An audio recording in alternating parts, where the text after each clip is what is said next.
Well, let's get to someone who maybe is personally impacted by this news. Now, among the hostages taken on October 7th was 19-year-old Liri Albag, who had just started her military service as a lookout on the Gaza border.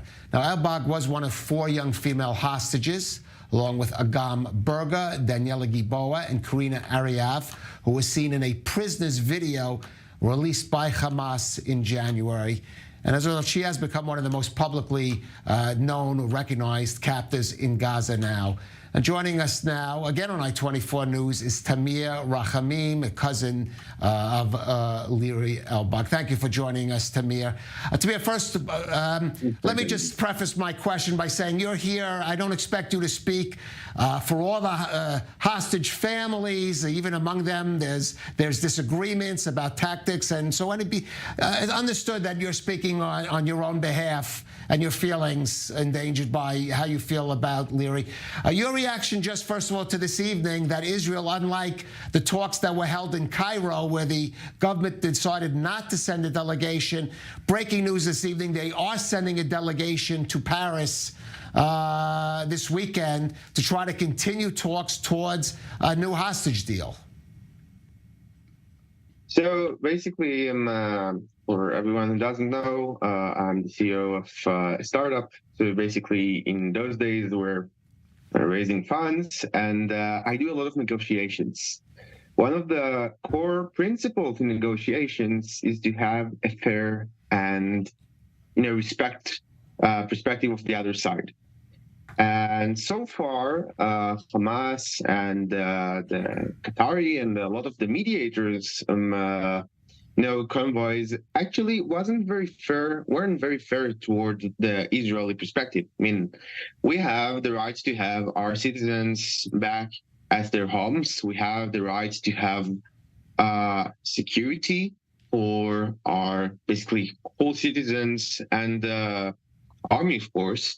And when they actually want to release all the murderers we have on our prisons and have Hudna, which is temporary ceasefire, and of course not permanent, because we're not Muslim nation, so they don't have the right to do a permanent ceasefire with us, according to the Quran to some extent. And they basically have a lot of unfair positions, and hopefully if the current trend will continue of Gazans who suddenly realize what they supported for almost 2 decades is wrong, and it's entirely, maybe we have a chance to more fair negotiation and fair deal.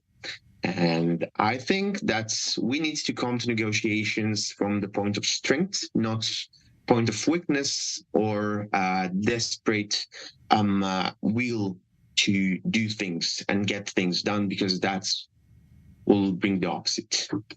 Right. Do you have, you and Liri's family have any optimism there? I hate, it's terrible because these reports come out. Just this evening, there are reports, some Israeli officials quoted as saying they're a little more optimistic than they were early in this week.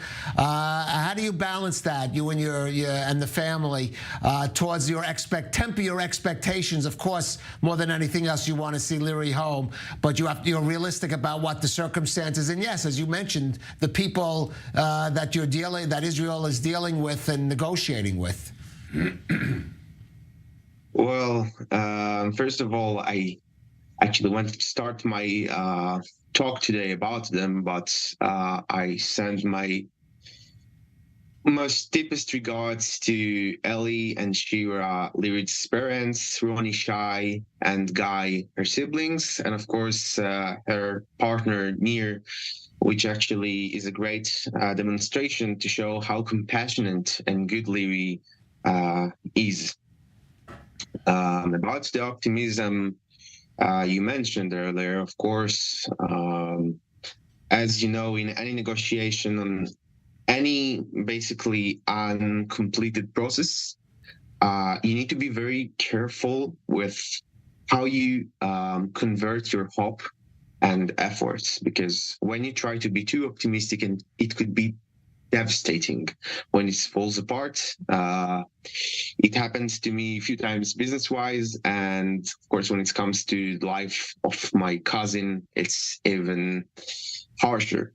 So I really wish to stay optimistic yet realistic. Of course, there are a lot of information in foreign news talking about large or at least significant sum of the hostages not alive anymore. So basically, that is something we should balance our hopes with.